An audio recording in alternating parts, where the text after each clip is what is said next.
Okay, so I originally had another video planned for today, but yesterday I hit 100,000 subscribers. Woohoo! So I figured in honor of this very special occasion, I would do a 100,000 subscriber question and answer, or like a frequently asked questions kind of thing. I'm not planning on editing this or doing any kind of audio correction or anything, so be prepared to hear my air conditioning and my squeaky chair and my squeaky desk. Alright, so, without further ado, question number 1. By far, the most frequently asked question in the last year. Like, I get this question at least 3 or 4 times a day. Have you seen Hamilton? No, I have not seen Hamilton. I don't have access to New York from Colorado, believe it or not. Yeah, no, I've had a lot of people asking me if I've seen Hamilton, and everybody's been talking about it. Everybody's been going crazy about it, and I kind of don't know what to do about it.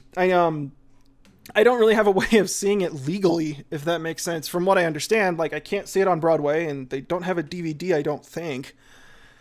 Unless they're touring, and I completely missed the mark. It actually got so bad. When my brother found out about my YouTube channel, he was like, dude, you know they've got a full, unedited performance with the original cast up on Pornhub, right? Damn, okay, well, I'll just, I'll take your word for it and not check that out.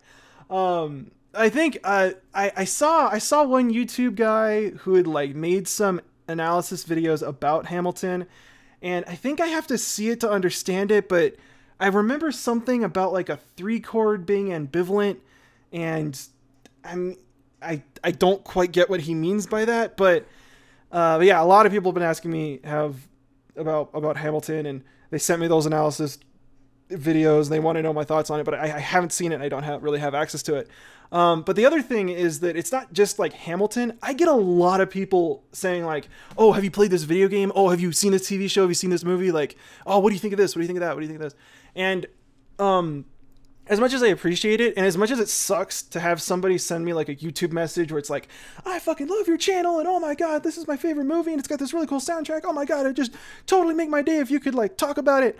I kind of don't want to be a review channel, if that makes sense. Like, there are a lot of review channels out on the internet, and I didn't want that to be what I became. I didn't want to become that. Oh, fuck, English, god. Don't worry guys, it's not just in the videos, I suck at English all the time. Yeah, no, I don't want to be a review channel, if that makes sense, especially with music. Oh, there's Macy. I don't want to be a review channel, especially with music, because there's a lot of stuff out there where the whole review would just be like, oh, well, sounds like the director and the composer just kind of thought this sounded good, so they did that. or something like way more like nefarious, where it's like, oh, well, their target demographic is men aged 18 to 34, so they've had the whole soundtrack be heavy metal. Like, that's like, oh, it's like death metal, like, yay, it's really aggressive because they're specifically going for a demographic and they focus grouped it, you know. But that's what a lot of the reviews would be. There aren't really amazing soundtracks in everything all the time. Sorry. especially like in the world that we live in, like where pop music is so prevalent that like if I find something that's really popular, more often than not, I'm going to find similarities in that soundtrack and pop music than I am going to find like objective elements of that soundtrack that stand alone and are really interesting. I hope that makes sense. I hope that, yeah, anyway, I kind of don't want to be a review channel, and because of what I do, I can't become a review channel, so yeah, okay, that's that question. All right, next question. What was your degree in? I have a bachelor's in music from Colorado State University, and I graduated cum laude. Yes. I was actually really proud of that. I got to wear a dorky, different colored robe, and all my graduation pictures have me standing out. But nah, I'm really proud of it. I didn't get to graduate high school. I was technically a high school dropout, so my first ever graduation was from college, and that was really cool. Technically, I'm supposed to have a concentration in music composition because I was a music composition student. But because of a music therapy professor who's kind of a mad scientist and was running the whole school like his own personal experiment kind of laboratory sort of thing, our school technically lost accreditation for one of the programs, or a group of programs. So instead of getting a concentration in music composition, I got a focus in music composition. I don't know. It's a long, complicated, dark story that involves throwing some really powerful academic people under the bus, so I'm not going to do that on YouTube in public right now. But yeah, so I have a bachelor's in music, and grad school, it exists. I'm in my 20s. That's the way I'm looking at it right now. Like master's degree, yeah, that'd be really cool. It'd be really cool to have like a DMA. I'd be, bitching, but I don't know how many programs would be interested in somebody like applying for a musicology degree, but only looking at like soundtracks. So, yeah, the whole world of academia is just, oh my God, it's a monster. Okay, next question. What instruments do you play? Oh, okay. I play the piano, and I play the tenor saxophone, and I play the flute, and I played the trumpet for 3 weeks in high school.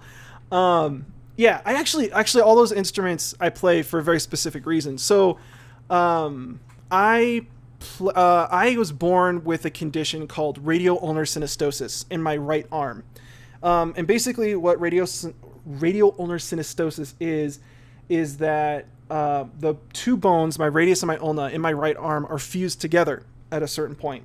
So we can all play this game at home. Okay, stick your hands out in front of you and have them be palms down.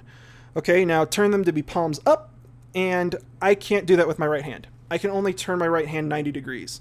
So playing instruments like the tuba, where you have to like wrap your arm all the way around it, I can't do that. Anything where I have to hold an instrument like vertically, I can't do that either. So like clarinet, oboe, soprano saxophone, alto saxophone, unless I'm holding the alto saxophone sideways, which is actually really uncomfortable. Haha, sideways. There's some other instruments I can't play. Like playing like a double bass would be really awkward for me. I can't play guitar. I can't play electric bass. And so like that also translated into like after school activities. So like I can't really play baseball, and I can't like swing a bat, and using a catcher's mitt kind of sucks because I have to catch and throw with my left hand. I can't really use my right hand almost at all for that. I can't like play golf. I can do putt-putt golf, but I can only use like my left hand, so I look really goofy with that. I can't do like racket sports. And then like when I was growing up, the big fear that my parents had was that like I was gonna like play football or like basketball, and I was gonna get like tackled or something, or I was gonna land and I was gonna break my arm. And if you have a birth defect in your bones and then you break those bones, it can cause like a real problem, and there's like a potential nerve damage threat. And so I was an indoor kid. At least growing up at first, and then it turned into my parents being like, you need to go outside, you're not getting enough sun. Yeah, so I started playing the piano when I was 5 or 6, and that means that I've been playing the piano for 2 decades. Wow, that's 2 decades. Oh my God.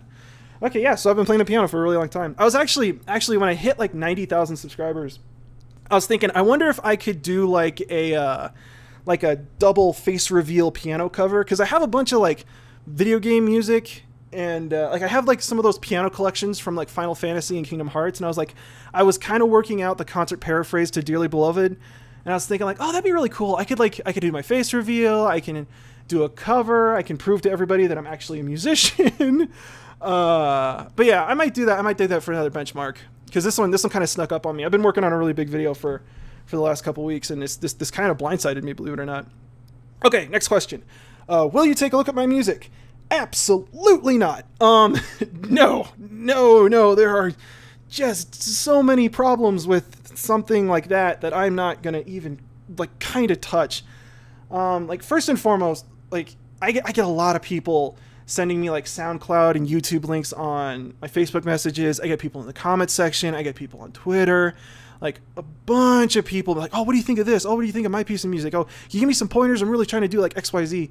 And the first thing is like, no, you kind of got to pay me, right? Like in a world where I'm going to do that, you would have to pay me. Like I have a degree. This is skilled labor. This happens to a lot of people who do like fan fiction, right? They'll find somebody, it's like, oh, I'm actually like a ghostwriter, or I'm an author, or I actually write words for a living because I have a degree in some sort of English thing. And they'll have people like send them fan fiction. It's like, no, you have to pay me. I have a degree. This is skilled work. If you had an engineer looking over your math homework, you would expect to have to pay them as well.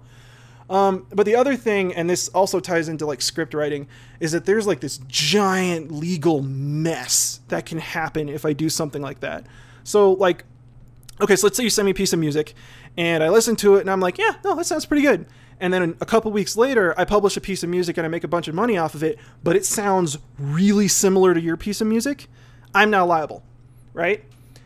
If you can prove that I listened to it, I'm liable, because that's how like the legal system works. It's not enough to just plagiarize somebody's music. When you're I can't remember exactly what it is or what it's called, but like when you're dealing with a copyright situation, specifically with music, you have to be able to prove that the guy who stole your music had the capacity to listen to your music. So if I respond to you saying, yes, I listened to that piece of music, it sounded good, then a couple weeks later my piece of music sounds just like that, I am like directly liable, whether I meant to or not. So if I write a piece of music and it happens to sound like your piece of music, I have defense in that. I never listened to it, because I'm literally having so many people send me pieces of music that, like, I'm going to write an orchestral piece of music. Oh, well, here are 17 people who wrote your orchestral music. They can all claim it. And then there's a legal thing. And then this goes the other way. This goes, like, you don't know that I'm not a piece of shit. I could be a total douchebag McButtnugget. I could be a total dick about this and be like, okay, so let's say you send me a piece of music. And I say, okay, instead of using 17 bagpipes, you should use 17 piccolos. You make that change, and then you make millions of dollars off that piece of music. I can come forward and say, you used my ideas in that piece of music. I have partial ownership, or I have partial authorship on it, and my name isn't on there. I have proof that you did the thing that I said. I should get money now for reason. I mean, it's a problem. It's a big problem, especially with the internet, especially with anonymity, that I just don't want to get into. I feel like I remember hearing that like the Avatar movie was going through something like this. Avatar Blue People, not Avatar anime. Oh, I said anime. Oh no. Avatar Bald Kid. I know I've never seen Avatar The Last Airbender. I know, just chill out. But Blue People Avatar, they were having trouble where like somebody else wrote a script and they sent it to them and something like that. I'm not going to listen to your music. That's what this gets down to, is that there's a huge legal problem with it. I'm not a lawyer. I can't risk it. I won't be able to afford it. That's what this turns into. And I'm not in a position right now where I'm going to start taking like composition lessons, like music lessons. Like, no, I can't do that right now. It's too much. It's too much. Okay, so next question. Oh, here we go. Have you played Undertale? No, I have not played Undertale. That's going to upset a lot of people, because I recently found out that there are a lot of really angry Undertale fans out there. Oh my god. My first ever encounter with Undertale was fan art involving diapers. And like, I'd seen a lot of Undertale fan art, right? Because like, you're just on the internet, you're looking up funny pictures, and then all of a sudden it's like, oh, here's all these characters that you keep seeing over and over again. Oh, and here's the creepy pictures. Here's the half Sonic persona, half Undertale thing. It's like, all right, I gotta know what this is, because it's gonna start really kind of invading my space here. And so I found Undertale through that, so I already had a warped perspective of it from then. But no, I have not played Undertale, but I have seen an entire, basically 100% playthrough from a popular Twitch streamer who played the whole thing, start to finish, both runs, including the big final fight with the Megalovania track. And then like, people really got interested in it. Like, everyone in the music spheres in like the video game world was just like, oh my god, it's amazing. I started seeing covers for it every week, and I was like, I gotta see what this is. So like, I looked it up, and it was like, oh, there's like some really glaring issues with this. And like, this was like, it was like one of the reasons kind of like why I started my channel, because I was like, oh, he's doing this and this, and nobody's gonna realize that that's a really Japanese thing to do. And so these people like it because it's very similar to this Japanese thing, but they just think it sounds epic. And I'm like, oh no. It's not that it was like bad or even like explicitly manipulative, but I remember having discussions with people where it's like, Undertale is like better than Beethoven. And I'm like, I can like, that's not true. Like, he's not going to get nominated for a Grammy. There's some stuff here you got to see. The plagiarism thing, the self-plagiarism thing was one of them. Also, there's another track, I can't remember what it's called, but there's one track where like, it's sort of like a flamenco, you know, like the, America from West Side Story, yada da da da da da da, 1 2 3 1 2 3 1 2 1 2 1 2 1 2 3 1 2 3 1 2 1 2 1 2. Yeah, it's like one measure of 6/8, one measure of like 3/4, 1 2 3 1 2 3 1 2 1 2 1 2. Yeah. And it's kind of like a flamenco, and like, that's the boss theme. And it's like, that's cool, but why? That's like, but why would you do that? Anyway, so yeah, so I included this question because no, I have not played it. No, I don't want to play it, but, and this is really important. I kind of want to acknowledge my own bias here, is that I'm looking at this from the outside coming in. And that was a huge problem with the Undertale world. Cause like, I've played like all the Final Fantasies. I've played all the Marios. I've played all the Zeldas. I've been playing video games. I literally, when I had my appendix out when I was like 4, the only way they were able to get me out of the hospital room was that the room across the way from mine had a Super Nintendo and they had Mario. That was literally the only way they were able to get out of the hospital bed. That was the only way I could get out of the hospital bed. That was that was absolutely true. Complete true story. I have the scar to prove it. But like when it came to Undertale, it was like this whole world of like really deep JRPGs that I hadn't like touched. Like I'd never like played Earthbound or like the Mother series, which like heavily inspired this game.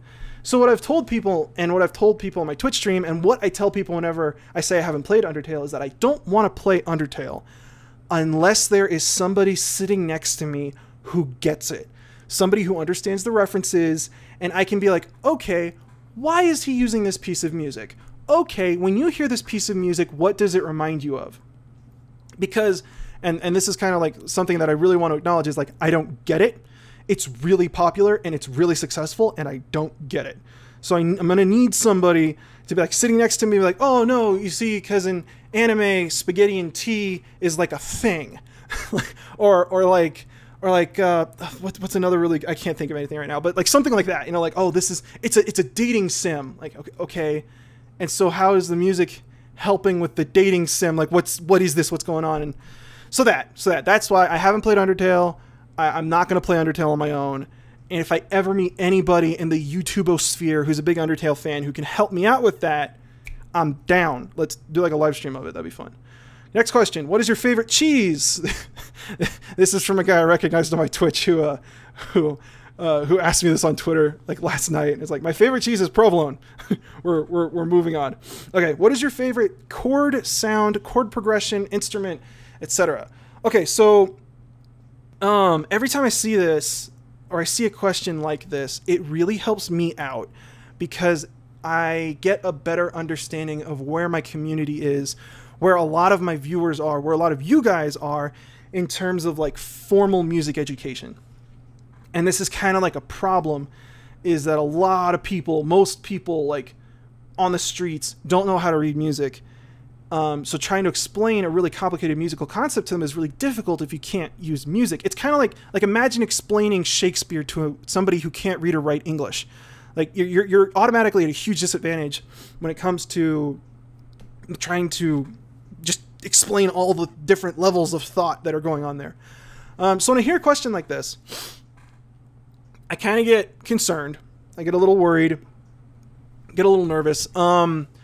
There's no such thing as your favorite sound or chord progression or instrument. Everything sounds different in context, right? So I might have a favorite way to use a trombone within the context of a certain ensemble or genre of piece of music, but I don't have like, oh my God, A flat on a trombone just blows me away. Like that's not a thing. Like I might really like using like bell tones in an electronic piece that I use, but it's not always going to be the same. It's not like one favorite way to do it, and I'm not going to use it in every single piece of music. So if you ever see something like this, like, oh, what is your favorite one thing? What is your favorite technique? Like that's kind of like a red flag, like, because then everything you do is going to sound exactly the same, and you're not necessarily going to be doing what's best for the piece of music that you're writing. I hope that makes sense. But if you ask what your favorite sound is, you're not coming at this from the right perspective. I hope that makes sense. Okay. Sorry. All right. Next question. You really do sound like You really do sound like Dipper Pines. Yeah, that was a shocker. I remember there were like 2 videos I made when I had a fever of like 102. I was like really sick and my voice was shot. And one of the comments was, "Oh, dude, you sound just like Dipper Pines." And I turned to my girlfriend and I was like, do I sound like Dipper Pines when I'm sick? So we both watched the video, and right next to it, we had a bunch of YouTube clips of Dipper. And we were like, oh my God, you kind of sound like Dipper Pines when you're sick.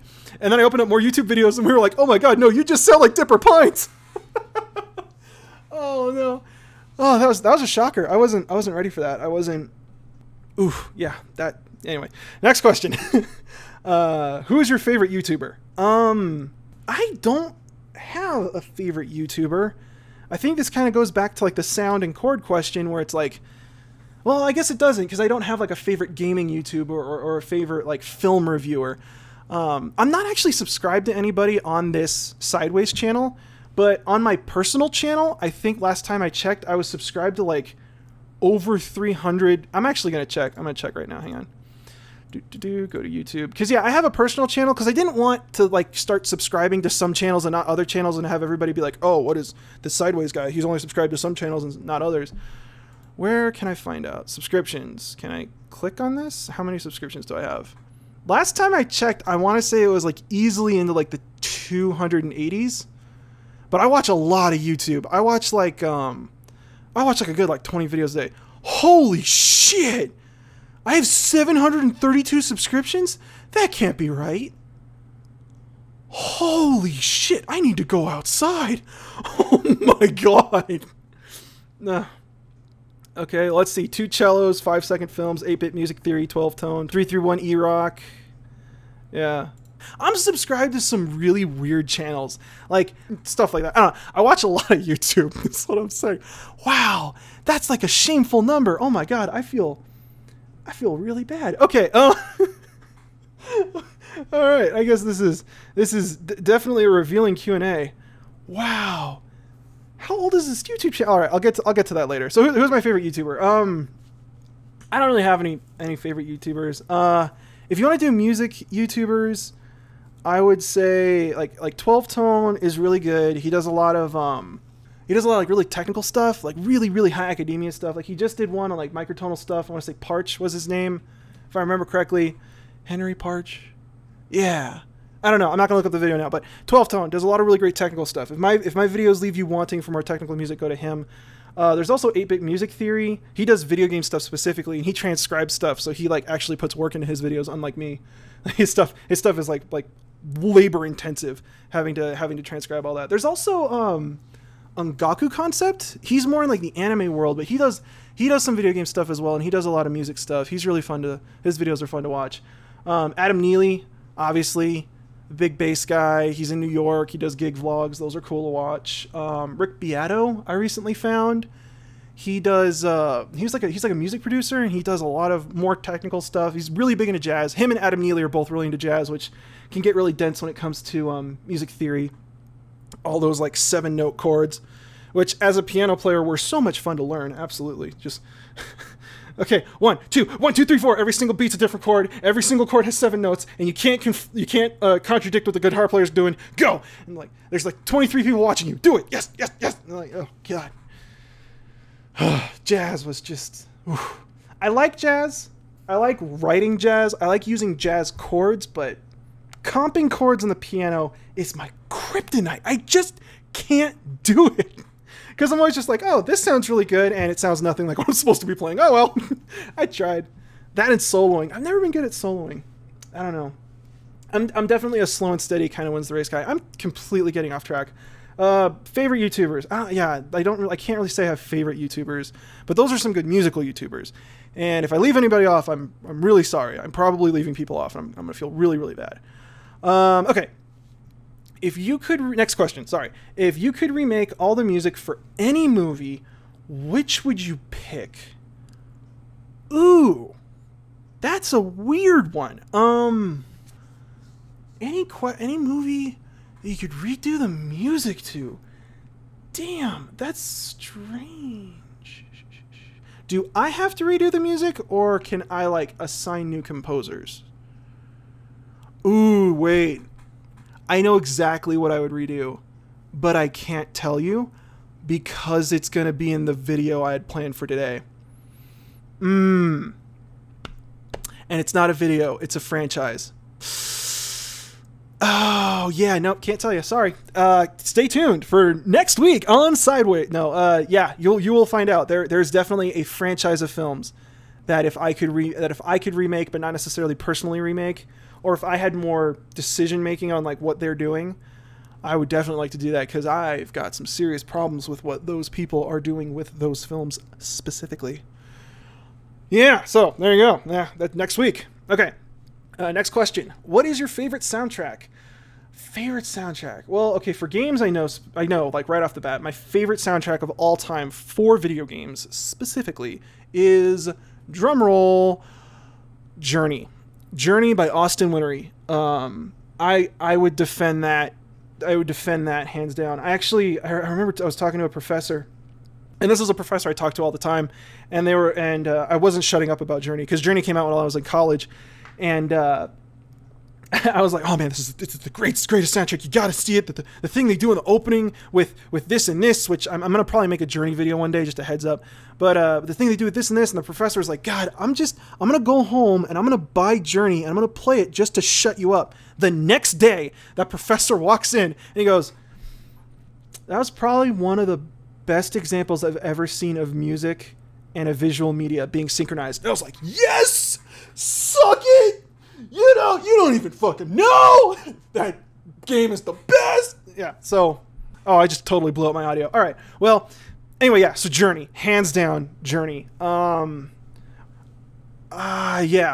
Journey. And then as far as like movies and TV shows go, with movies, it might be The Adventures of Robin Hood with Korngold's work. I've never seen something use and develop leitmotifs in such a Wagnerian sense.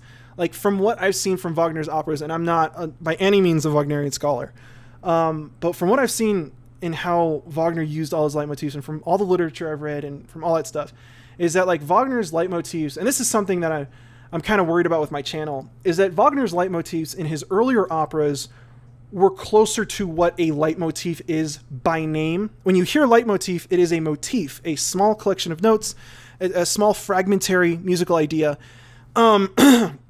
that represents something on the screen, or represents something on the stage.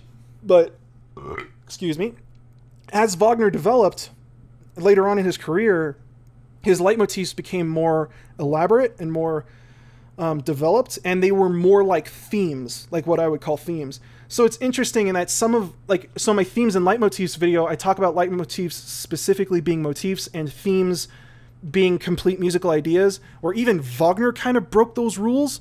So now you have people using leitmotif and theme interchangeably, and that's kind of true, but I didn't want to include that in that video because like it would have gotten too complicated, and I was already trying to teach people who can't read music the difference between a motif and a theme, like a fragmentary musical idea and a complete musical idea, and that was a nightmare to try and do. So yeah, so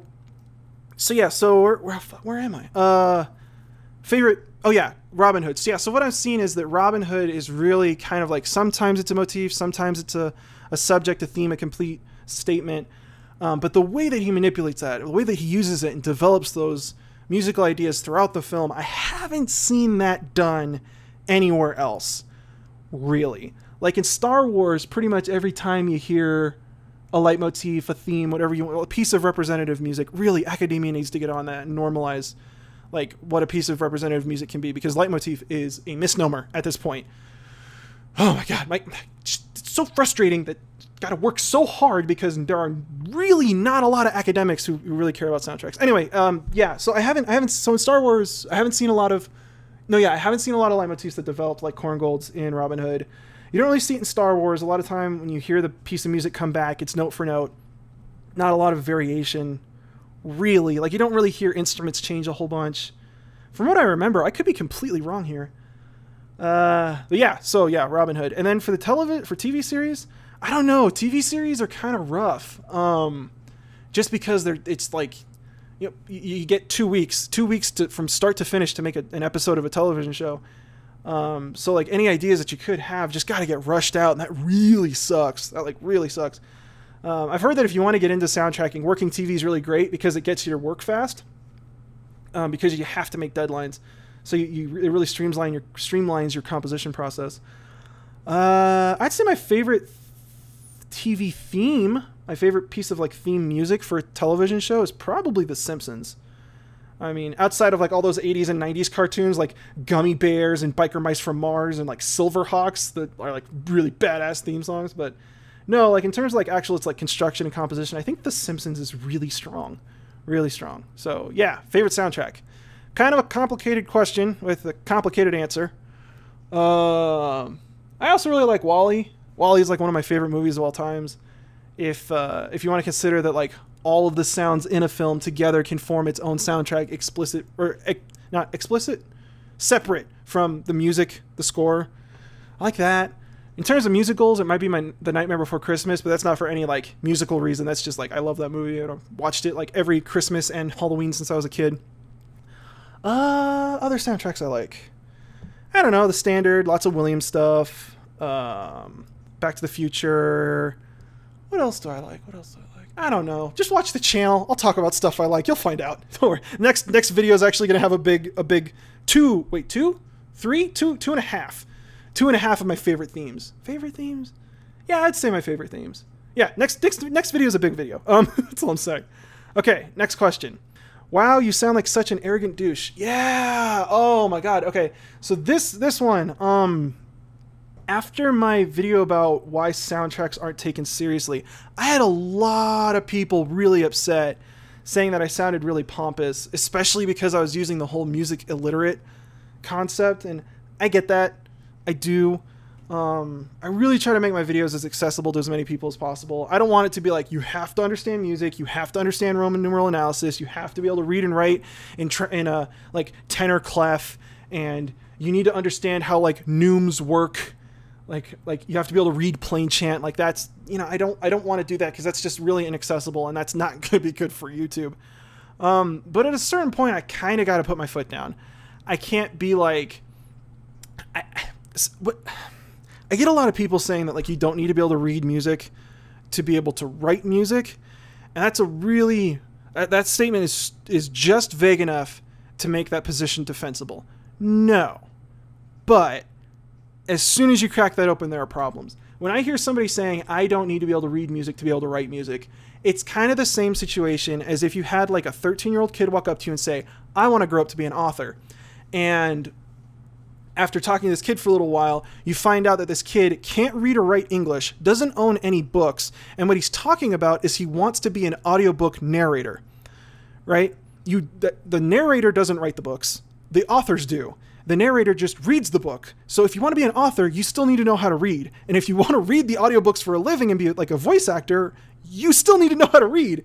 So it's like that's what happens is you get this kid where it's like, I don't need to be able to read and write music. And it's like every aspect of this career that you want demands that you read and write music. And even in the off chance where you are a successful audiobook writer because you never actually write it down and you somehow put in all that work to just like sit down for like 7 hours and tell this phenomenal story, because you're not reading books and because you haven't read Shakespeare, because you haven't read any big novels of the ages, you're going to be doing a lot of stuff that's already been done before, but you're going to think that you're inventing stuff like brand spanking new. And I see that all the time. I saw this one dude who like invented his own way of playing the piano that doesn't involve your thumbs. And it's like, dude, that's like, really?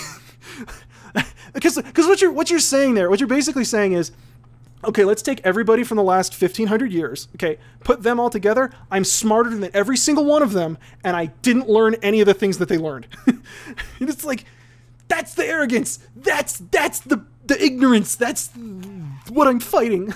That's the bad stuff. So yeah, it's like, do you have to read and write music? No.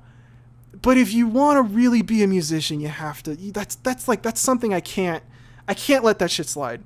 You know, so when you have somebody who can't read or write music, doesn't understand music on an analytical level, telling somebody who does understand music on that analytical level what to do, that's a problem. You know, like we let the engineers build skyscrapers.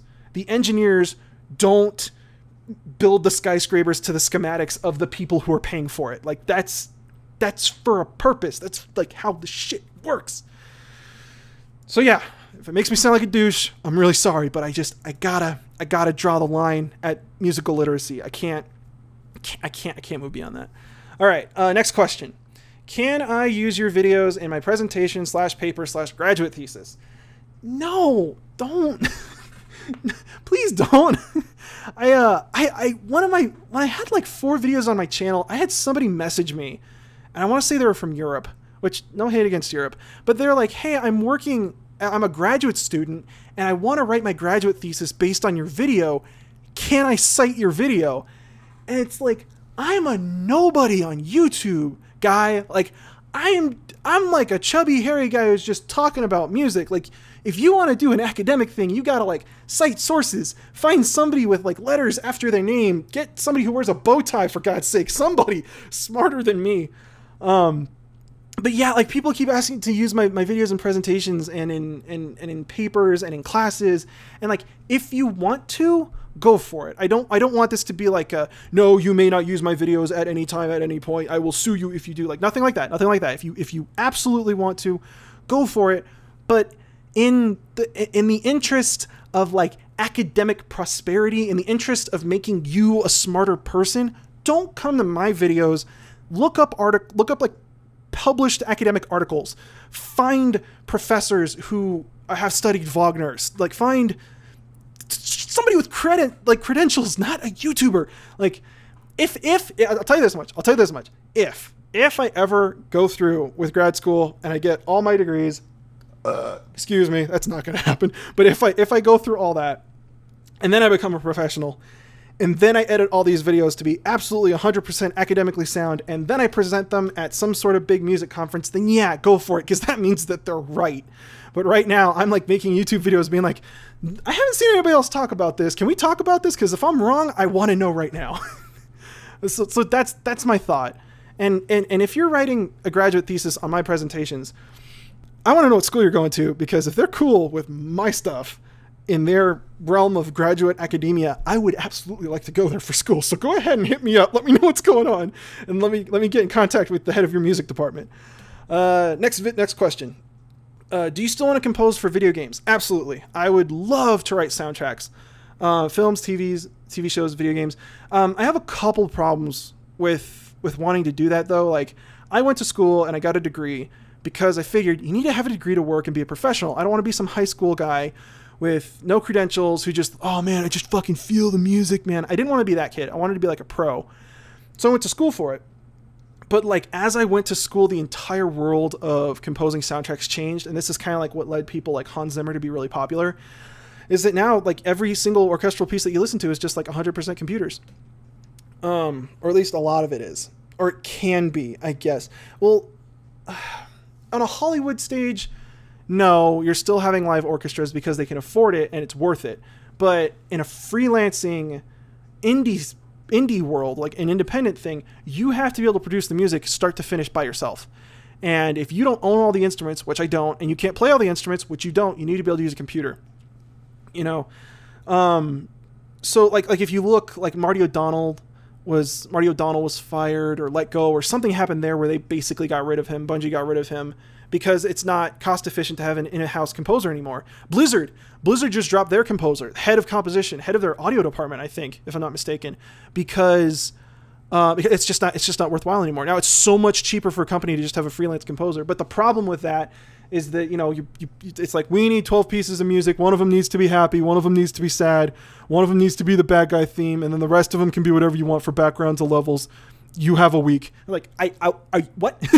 I can't do anything with the game. I'm basically writing you license-free music because of, like, you're giving me like a word to describe each piece of music. So you don't we're in a really scary place where we're going to start seeing a lot of really bad soundtracks for no reason outside of it's cheaper to not have a guy be a part of the development or production process, which means that they can't do anything. And that's kind of a big reason why I want to make this YouTube channel, to be like, hey, if you bring the composer on board and we're all working at this as a team, that's how you get shit like Star Wars. Like, that's how you get big projects done. Because that was the story with Star Wars, or like with a lot of really big named scores or films with really good soundtracks, is like the composer gets a copy of the script, sees the script, and then signs on. You know, that happens with a lot of really big stuff. But with the freelance stuff, like I think it was like a year after I graduated, I finally got a gig with a freelance guy, and they were making a game, and I started writing music for him, and then he had finals, and then I never heard from him again.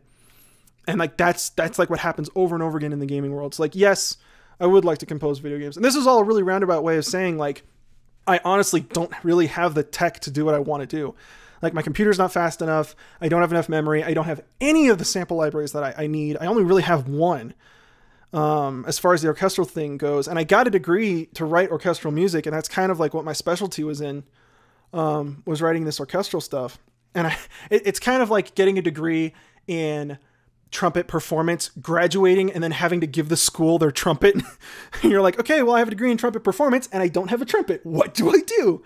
So that's where I am. So as soon as I have a lot of money to throw around just from saving up or whatever, then I'll put it in the sound libraries. Then I'll start doing stuff with it, and then I can compose. So I do want to compose for soundtracks, but honestly, it would be a really bad idea if I just like got to do something for the hell of it. Right now, the best thing for me would be to get like an assistant or like a copyist position somewhere, which at this rate is not happening because they are firing, not hiring. But yeah, I do really want to work in the soundtrack field. And if the way the world spins ends up with me never writing a soundtrack, which would suck, I would really like to do some sort of like PhD in musicology and write my dissertation on soundtracks, or like a collection of soundtracks or a specific composer. That would be really cool. And then like I could teach at like an academic position. But fuck, man, dude, music academia and trying to get hired is a nightmare. I remember when I was in college, we had to get a professor, and my composition professor was a part of the team who was going through all the applications to see what was going on. And they were getting hundreds and hundreds of applications. They were getting applications from people with like 3 DMAs, which are doctorates in musical arts, doctor of musical arts. You know, that's different from a PhD, which is a doctorate of philosophy. It's like with music performance, you would get a DMA in music composition, you would get a DMA in piano performance, but you would get a PhD in music theory, or like a PhD in musicology, because it's not necessarily an art, it's more of a study, because musicology is kind of more like music history, sort of. But you get people with like 3 DMAs, 2 PhDs, and a DMA, and they'd be applying, and the teachers would be like, they're not the most qualified people for the position, put them in the trash pile. I'm like, fuck, you telling me to get a job with your doctorate, you need to get 2 more? Dude, I heard nothing good about it.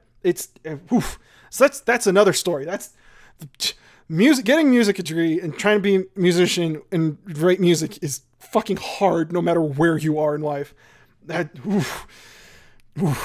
Okay. Next question. Thoughts on Baby Driver? Oh yeah. This is kind of like the Undertale Hamilton thing, where of all of the requests I was getting, this was one of the bigger ones when it just came out. I haven't seen Baby Driver, but I've seen a lot of people talking about it. Hang on, I'm gonna take a sip of water, and I'm not editing this video, so you're gonna have to listen. Oh, this is so delicious. Okay. Baby Driver, yeah. Oh man, I saw some videos talking about it. I've seen a lot of clips of it. I didn't really go see it. A lot of people wanted to know my question about it because I haven't really spoken very highly of pop music. And like, I basically talk about Guardians of the Galaxy and Suicide Squad sucking because of how they use pop music.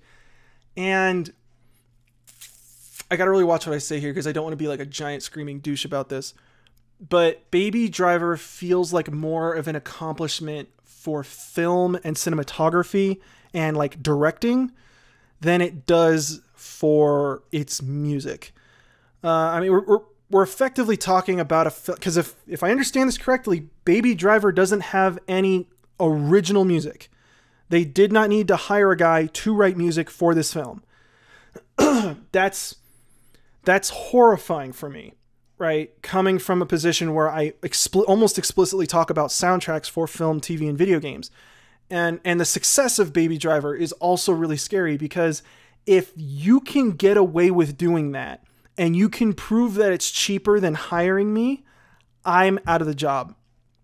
And that's what makes Baby Driver like really not good from my perspective. It is, if there's a way for producers to make something cheaper and be more popular, they will absolutely do it. You know, there is no film studio trying to make an artistic statement. They are all trying to make money, rightly so. They're companies. Are they publicly traded? I don't know. They have boards. They have to make people with a lot of money more money. And there's only one way to do that. And that's to get as many people as you can through the front door. So I understand it was really popular. I understand that a lot of people like it. I would agree that it is an accomplishment in the realm of cinematography, acting, directing for the film world. But I mean, look at it this way. I'm a factory worker watching a machine do my job.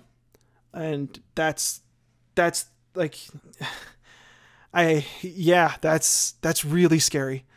That's really scary. All right, next question. Oh no.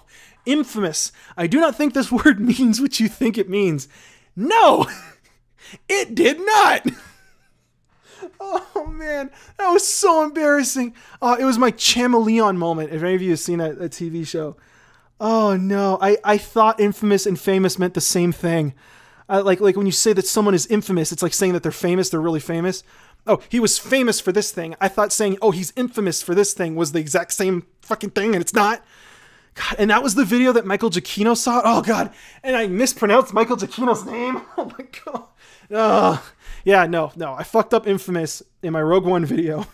I didn't realize that's not how you use that word. So that was embarrassing. And then Michael Giacchino retweeted it, and that made it just that much worse. Cause like, great, this fucking awesome composer thinks I'm a numbnut YouTuber. Great. Then I realized after I made my Pixar video that I mispronounced Michael Giacchino's name. I called him Giacchino, which is apparently also what Cher did when he got an Oscar at one point. I don't know. Somebody tweeted that at me.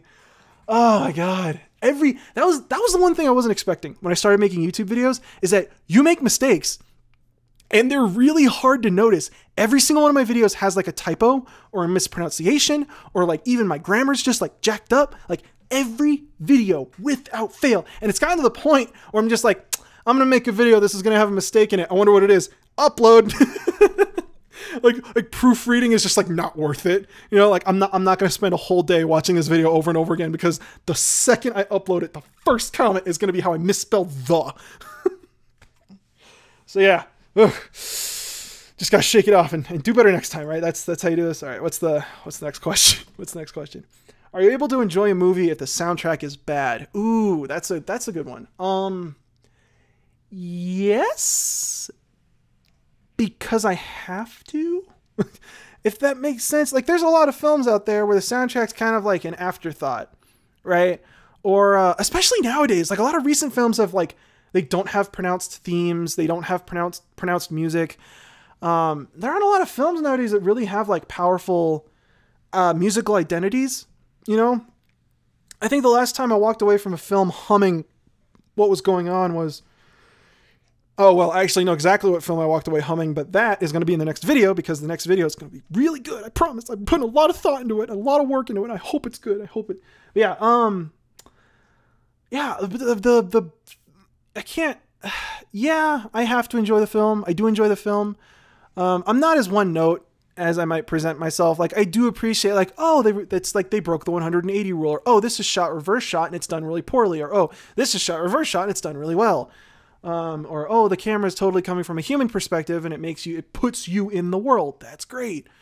I'm also a real big fan of Captain Disillusion, the YouTuber, as I'm subscribed to so many YouTube channels, of course, but, I like watching his videos and then like seeing how some like special effects stuff work. And then you watch a movie and you're like, oh, that's green screen and he's not holding anything. Okay. No, that's cool. So I appreciate that. The one thing that does kind of go over my head is acting, believe it or not. I have a really hard time like discerning between like a good actor or a bad actor. I see a lot of reviewers and like, oh my God, could this guy's acting be any more wooden? And I'm like, it seems fine to me. What are you talking about? I will say this though, that when there is a good soundtrack, it almost completely excuses whatever's going on in the film. Cause I stop paying attention to the film and I'm just listening, or I am paying attention to the film, but it's more in like a musical context.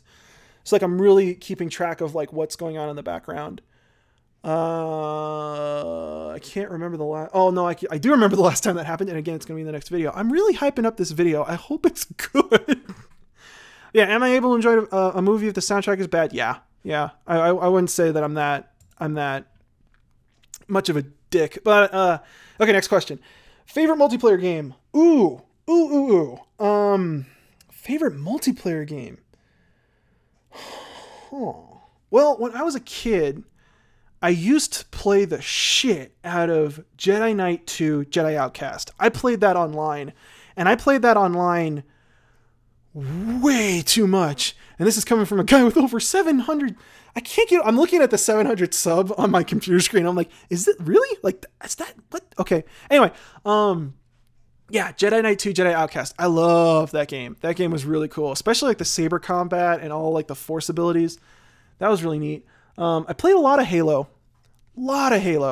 Online, but on the computer. I didn't play it on Xbox. I played Halo Combat Evolved on the computer. But nowadays I play a lot of multiplayer games. I play WoW. I've played WoW since Classic. I have 7 or 8 max level characters. I can't remember. I told myself this is going to be the expansion where I have a max level character of every class. So need to get on that. I play StarCraft 2. I do a lot of co-op missions. I don't have any of the paid commanders, but all the commanders that are default, I have at mastery level like 79. I play Overwatch, and I'm garbage at it, but do that. I play League of Legends. League of Legends was fun. I used to play League of Legends a lot. I used to play way too much of it. And now I just play it whenever I'm bored. What else do I play? I play a lot of Blizzard games. Play Hearthstone. I have Diablo, but I don't really play it anymore because it kind of fell off the wagon. What else do I have? I'm a big Blizzard fan, so I play a lot of Blizzard games. And then my girlfriend kicks my butt at Mario Kart, so there's that. What inspired you to start a YouTube channel? Oh, sorry, next question. What inspired you to start a YouTube channel? Really, it was just the fact that nobody was talking about this, and a lot of the discussions that I was having online was falling on deaf ears. So I kind of wanted to make a YouTube channel and be like, hey, this is like a thing, and there's a reason behind it. I'm not just an asshole on a forum post, you know? Yeah. It was very much just like nobody's talking about this, and nobody's really taking this into account, and I'm not seeing this anywhere. And it's kind of like if I was 13, what was the YouTube channel I would want to watch? And I would want a YouTube channel that's like talking about leitmotifs in Pixar, or talking about thematic transformation, or like what makes a good soundtrack, what makes a bad soundtrack, why do bad soundtracks tear away from a story? Yeah, basically I saw that nobody was talking about this, and this is really important to me, so I feel like somebody needed to talk about it. So I did. And that story about Undertale is completely true. That's how I got the Sideways name. It was like, if we're okay with just using pop music and we can just copy music whenever we want to, like, dude, that's like the end. Like, the whole world's gone sideways. Nothing matters at that point then. If, you know, stuff like Baby Driver happens where, like, I don't need to exist, then this is the death of an art form. And there's nothing I'm going to be able to do to stop it. You know, I know it sounds really melodramatic, but from what I found, there's really no academic platform for soundtracks, for film soundtracks. There's a lot of like film schools and there's a lot of music schools, but there's not a lot of communication between them, and there's not a lot of overlap. There's no like, I haven't been able to find like degree programs specifically about film scoring outside of like Southern California that started it. You know, I haven't found a lot of them. And if they don't exist in academia, then that means that if they die in the popular world, then they're gone. And that's really scary. So I figured if we're going down, we might as well go down in a flame of glory, right? Like, let's make a YouTube channel talking about the good stuff so I can show you exactly what you're missing out on. All right, next question. Your thumbnails suck. Yeah, that's fair. Next question. Do you watch anime? I have a weird relationship with anime. I used to watch anime when I was like a little kid, and I was never like at weeaboo levels. I watched Pokemon. I was real big into Pokemon as a kid. All the cards, all the games. Ooh, I knew them all by heart. All 151, which are the only ones that are really Pokemon. All the rest of them are just Digimon as far as I'm concerned. And I also watched Digimon. Had all the toys for those too. And I had the cards because they had cards. Watched a little bit of Dragon Ball Z. I think that was it. I was really like standard kid, you know, just watching TV. I watched a little bit of Shaman King too. I didn't get reacquainted with anime until I was in college, and I met my girlfriend, and she was into anime. Her and her high school friends were into anime. She's not so much into anime anymore. Anyway, she was big into like One Piece. And so when I was in college, she was going to a local anime convention in Colorado called NDK, Non-Descon.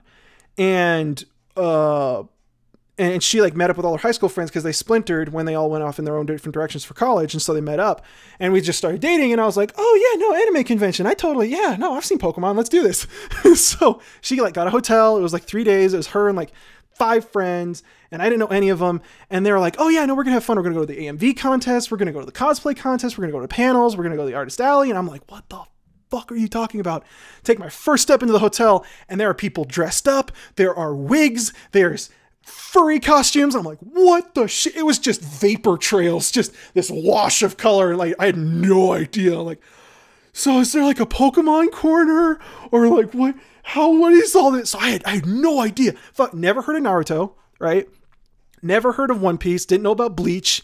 Didn't know about, I'd never seen a Ghibli. I'd never seen a Miyazaki film, right? Didn't know Ponyo. Didn't know Howl's Moving Castle. Didn't know Kiki's Delivery Service. Didn't know Castle of Cagliostro. Didn't know any of them. I didn't know any of those movies, and so like I'm just like lost. We're like going to panels, and it's like, oh, we're gonna talk about fucking bento boxes. I'm like, am I gonna die? is this gonna involve a medical procedure? What the fuck's a bento box? So I have a whole day of just fucking no clue of what's going on. And we get back to the hotel room, and the hotel room that we had like a living area, and then the bedroom was in a side room. And so her and all our friends are like, oh my God, have you been since high school? Oh my God, this is amazing. Oh my God, this is great. I'm like, hey, you guys have fun. I'm going to go into the bedroom and I'm going to watch anime. Cause Toonami was on. That was the thing. It's like Toonami was on Cartoon Network. And this is in like 2011, summer of 2011 ish. Yes. 2010, 2011. I don't know. Around that time. And, yeah, it was my freshman, never mind. It was, okay, so 2010, 2011, summer, I'm in the hotel room watching Toonami, and I'm like, okay, I have my phone out, and I'm in like Dexter's Laboratory, Batman in Batcave research mode, like, what have I walked into? What is going on? And so I put on Toonami, and I must have been in there for hours, because major spoilers for One Piece and Full Metal Alchemist. I watched one episode of One Piece, and it's the one episode of One Piece where Ace dies. And I was like, wow, a lot of people must die in anime, because the only other episode that I've really seen of Dragon Ball Z was the one where like the little doll guy hugs somebody and explodes. So people must die a lot in anime. Then I saw 2 episodes of Full Metal Alchemist, and it was the one episode where you find out that the main character's dad is the bad guy. And the other episode was the one where the armor kid sacrifices himself to save the main character. And so I watched those 3 episodes, and I walked into the main room with my girlfriend and all our friends, with all those guys. And I'm like, man, so do people die a lot in anime? Is that how this works? Because they're all talking about anime. It's like, oh, no, yeah, in Gundam Unicorn, this and this. And, oh, yeah, in Cardcaptor Sakura? Okay, whatever. This person dies. And, like, I watched another Naruto episode, spoiler for Naruto's, where a blind kid gets shot in the back of the neck or something like that. I don't know. Then, then they were like, Elfen Lied or Elfen Lead. Oh, there's this girl with invisible arms that can, like, decapitate children. I'm like, fuck, so is this just like a gore fest? Does, like, everybody die? What's going on? So I'm in this room, and I'm just surrounded by people like, you haven't seen anime? And I'm like, no. Is like One Piece a big anime? And they're like, yeah. What have you seen? Oh, I just saw the one where the guy gets fire fisted through the chest. They're like, no, that's a huge spoiler. I'm like, okay, well, I also saw Full Metal Alchemist. And they're like, oh, cool. So what did you see? Oh, I saw the one where the dad's the bad guy and Armor Kid sacrifices himself. They're like, that's the whole story. And then I had like Naruto spoiled for me, and then like Bleach was spoiled for me because I find out that like somebody gets resurrected, and then the chick next to me was like, okay, so now there's no point in you watching like the first 2 seasons because you know what happens. So I have like major spoiler powers when it comes to anime. But what this gets down to is I've tried watching a lot of anime and I kind of just don't get it. The big thing for me is like when I watch TV, I tend to watch a lot of like funny shows like South Park, Archer. I love Archer. BoJack Horseman. What's another funny show? I don't know. I tend to watch a lot of comedy. Rick and Morty. Rick and Morty is a great example. Watch a lot of funny shows, and I haven't been able to find any anime that's funny. And the only anime that gets recommended to me that's supposed to be like comedy has like the punchline being like walking in on a girl while she's getting changed. And I'm like, if you think that's funny, great, but that's like not a joke. I mean, that could just be me. That could just be me talking. I don't know. But yeah, I haven't found any like funny anime, any anime that like makes me laugh. So a lot of it kind of like goes over my head. I'm really not a fan of drama. Drama is just like, oh my God, just fuck, come on, get on with it. And that's like the whole season. And then the anime, the action anime, like the Narutos, the Bleaches, the One Pieces. It like at a certain point, it's just like, I wonder how you're going to extend the series, and I wonder what the new superpower is going to be next week on Dragon Ball Gomakai Z Unicorn X2 for Super Ultra Plus. Because that's like how so I don't watch a lot of anime. If any of you guys have anime recommendations, absolutely send them to me, because I'm going to definitely, absolutely, for sure, make a video later on about Japanese music, because I found this pattern that nobody's talking about, that's kind of blowing my mind that nobody's talking about, because it seems like this really big pattern. And this is actually like a part of Undertale, and how Undertale sounds really Japanese, even though you don't think it does, and why I feel like Undertale is so popular in those communities on a musical level. So there is a big part of like watching anime openings like Attack on Titan, where you're like, oh, they're doing blank, which is exactly what they did here in blank. And oh, that's why their rock and their punk scene is so big, but this also fits so well in orchestral stuff. Oh, and that's why Joe Hisashi does all this piano stuff and why his structures are XYZ. And like I've seen stuff on Reddit where people get close, but nobody's really talked about this. So after I make this next video next week, I'm gonna have to make a real big, not really anime video, but like a whole video on like Japan, I think. I don't know. So there's that. Yeah. So do I watch anime? Not really. If you have any recommendations, I will absolutely check them out, because I've seen a bunch of anime. And I tell myself, like, I'm gonna start the anime, I'm gonna finish the anime. So I only watch like 1 season, 2 season shows, right? But I don't really enjoy it. I just do it because I feel like I need to get into it somehow. Like I need to force myself into the world, and I haven't been able to appreciate it. Love ramen though. I mean, I know that's kind of like a racist thing to say because it's just Japanese, but that's about as close to anime as I get. Okay, final question. Opinions on Hans Zimmer. Oh man, here's a good one. Hans Zimmer's a really fascinating guy right now, because he's kind of, you know how when the West was formed in America, a bunch of people went west for the gold rush, right? The people who found gold weren't the ones who made money. It was the hotel owners who made a fortune, because they were the ones putting up all these gold diggers, right? And that's why a lot of our empires in America are based out of like hotel and casino chains. It's like Hilton, Marriott, all those really big hotel empires that go all over the world. It's because of those histories. At least that's from what I understand. That's how Hans Zimmer feels to me, is that Hans Zimmer had this really strong electronic background. He did a lot of electronic music. Sorry. When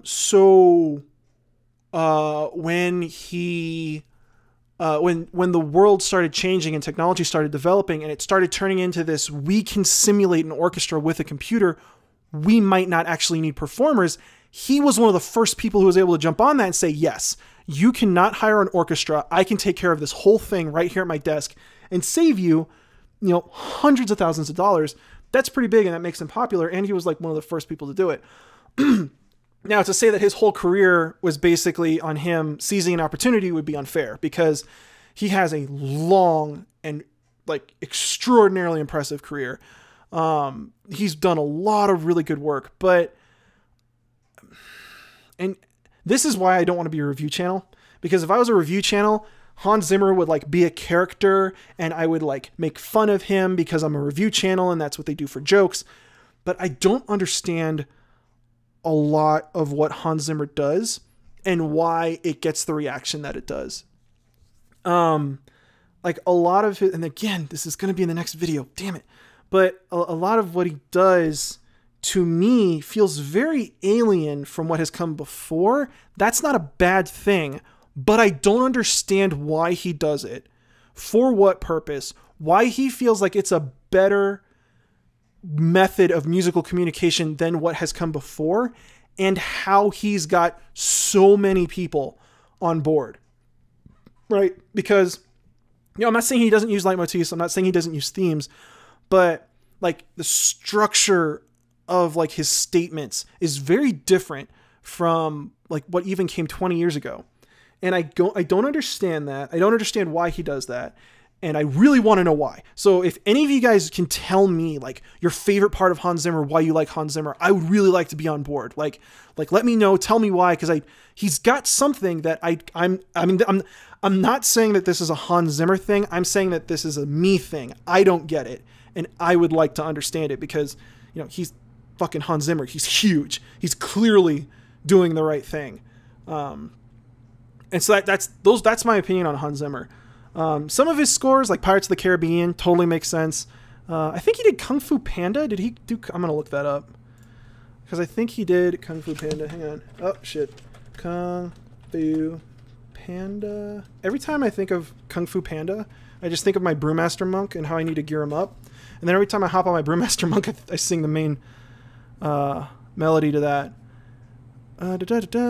Wikipedia. Where did he? Music by Hans Zimmer and John Powell. Really? John Powell, didn't you? Yeah, Powell did How to Train Your Dragon, and he's working on the next Star Wars. Interesting. That's the other thing that's interesting about Hans Zimmer, is that Hans Zimmer almost always collaborates. I don't know why, but he does. Basically what I'm saying here is that Hans Zimmer does a lot of stuff that I don't necessarily get, but I don't have to understand it for it to be good. I just don't understand it yet, right? It's like if you don't understand a math problem. Not understanding a math problem doesn't mean the math is wrong. It means that it's your fault. And so what I'm saying here is like, I don't get it. I need to get it because he's huge and this is really significant. And this is going to be a portion of my next video. So actually, this is a really great final question. If any of you guys can help me out, tell me in as much detail and as much music theory as you can muster why you like Hans Zimmer and why you enjoy his scores. Because one of the other questions I get a lot, I get Hamilton, I get Undertale, Baby Driver, and I get Interstellar. A lot of people want me to talk about Interstellar, and I haven't seen that yet either. Interstellar, Inception, obviously. That's famous or infamous. I don't know whichever one. The Blanc, right? So Pirates of the Caribbean was Hans Zimmer, right? I'm losing my mind. Oh, I don't want to type in Pirates. Pirates of the Caribbean. I have my microphone supported by all of my textbooks from college, and that's how I do all my recordings. Let's see. Pirates of the Caribbean. No, I don't want to know about the fifth one. Ah, film series. Here we go. Music by Hans Zimmer, 1 through 4. Again, he's collaborating. Eric Whitacre. Eric Whitacre worked on Pirates 4? What? Huh. Eric Whitacre was really popular when I was in college. That's amazing. I have to see what he wrote, and I'm getting totally distracted. But yeah, those are my thoughts on Hans Zimmer. He's not bad.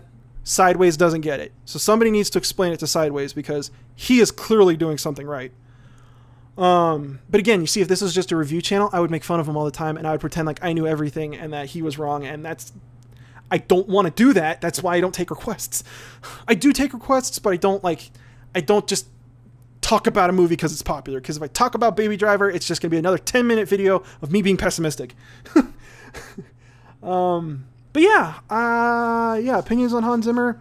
I don't get it. I would like people to explain it to me. I would like to understand it. So if you guys can help me out, that'd actually be really great. But I think that wraps it up for now. This is going to be a long video. Oh my God. You know, I have Ableton, but I still do all my recordings in Audacity. I don't know why. Well, I guess that wraps it up. I honestly did not think I was going to get this far. I cannot believe I have 100,000 subs. That is so cool. Even if YouTube like clears out half of my subs for whatever reason because it's Google, like I still hit this, and that's like, fuck.